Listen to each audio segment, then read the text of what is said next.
আসসালামু আলাইকুম ভাই। মানুষের বাড়ি ঘর সব ডুবে গেছে, পানিতে সব জায়গায় তলিয়ে গেছে। আসলে রাত অবধি মানুষ কেউ ঘুমাইতে পারে নাই। আমরা এই বাড়ি থেকে এই বাড়ির সবার বাড়ির জিনিসপাতি আসবাবপত্র লাইন করতে করতে চলে গেছে পুরো রাত। এখন ফজরের নামাজ পড়ে চলে আসলাম। আমাদের বাড়িতেও ভাই পানি ঢুকে ডুবে গেছে ভাই। সবাই দোয়া করবেন। লোহাগড়া সাতটা নিয়ে পুরোটাই ভাই ডুবা। ভাই মানুষ অনেক কষ্টে আছে,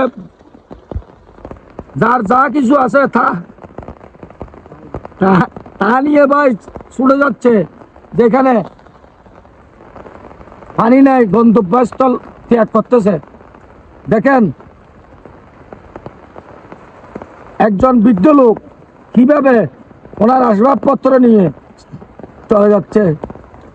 ভাই পরিস্থিতি ভয়াবহ, মানুষের পরিস্থিতি অতিরিক্ত খারাপ। সবাই মানুষের পদুয়া থেকে যাওয়ার প্রতিটি রাস্তা বন্ধ হয়ে গেছে, সব জায়গায় পানিতে তলিয়ে গেছে।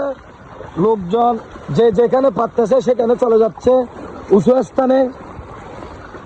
আসলে পরিস্থিতি ভয়াবহ ভাই। লোহাগড়া সাতকানিয়ার পরিস্থিতি অতিরিক্ত ভয়াবহ। পানি কিন্তু কমতেছে না, পানি কিন্তু বাড়তেছে। যত বাড়তেছে পানি বাড়তেছে। এগুলো সব রাস্তা ভাই, রাস্তা সব ডুবে, সব একাকার। মানুষ কাল রাত 8টা হতে পুরো বাড়িঘর ছেড়ে চলে গেছে। বাড়িঘর সব ডুবা অবস্থায়। যে যেগুলো পারতেছে সেগুলো নিয়ে মানুষজন চলে যাচ্ছে, যে যেখানে পারতেছে সেখানে চলে যাচ্ছে। দেখতেছেন মানুষের কি বেহাল দশা।